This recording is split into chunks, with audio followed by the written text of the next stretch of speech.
There are injuries in WWE, big moves, also very small, innocuous moves. Somebody pulls something.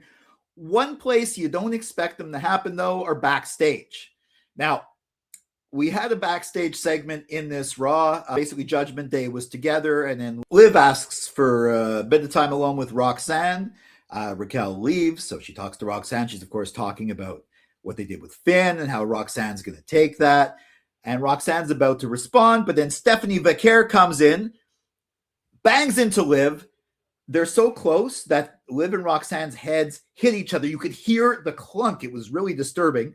And Roxanne just falls to the ground.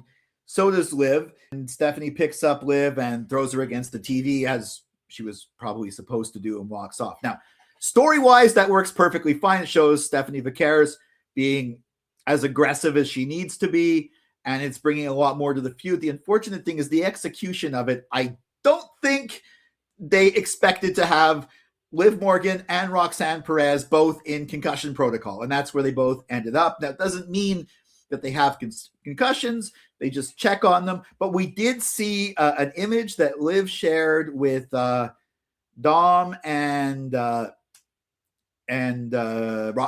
Roxanne, Raquel, where she had, I don't know what the clinical term for it is, but she had a real shiner, a real like bump almost on the head. Now, I mean, that can work for the storyline, but also I noticed that, who mainly wasn't in the picture, Roxanne. Roxanne did go on social media to say she's alive. Now, of course, in situations like this, I hope both of them are okay, don't have concussions, their brains or their heads are fine, and they don't need any time off. But of course, I also hope that Liv is fine for WrestleMania, because even though I think this was probably executed wrong, they were just too close quarters. I don't know how it ended up happening like this, but this attack and even the result, if they're not serious, if neither of them are seriously injured, it actually adds something to the feud. Now, I was already very interested in this match. I think they've been doing this feud really well. It's hard to do the ones with the Royal Rumble winner where they pick she picked Stephanie just before the Elimination Chamber, basically. It's usually hard to make programs like that work. Of course, Roman and Punk, they've made it work, but these two have been making it work. They have really interesting stuff with the whole Spanish language provos and the whole Duolingo Dom interpreter stuff. And then they started getting really bitter. It seems like they really don't like each other. So it's unfortunate that this was done, I think, wrong, because I don't think they intended to have injuries like that, but it kind of did work in it. And regardless, I still am, of course, primarily, I hope they're both okay, but I also am, I hope they're okay for, Liv is okay for WrestleMania, and Roxanne too, because you want her there maybe in her corner.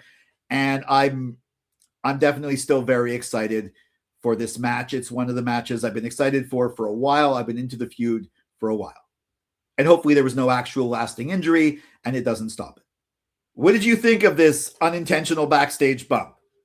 Did you think it was badly planned? Do you think that maybe they're just making it look bad? It went off completely as planned. I don't know. Let me know in the comments. Make sure you like, share, subscribe, and ring that bell for notifications for all my wrestling hot takes, cold takes, simmering takes, wrestling opinion pieces, WWE Premium Live Event prediction and review videos, and assorted thoughts on SmackDown and Raw. Now, for all of my assorted thoughts on this Raw, check the podcast feed, and there will be a link in the description once it goes up. Also, I'll be back with other assorted thoughts from this Raw right here on YouTube. Until then, for Silo Voice Studios in Montreal, I'm Jason C. McLean.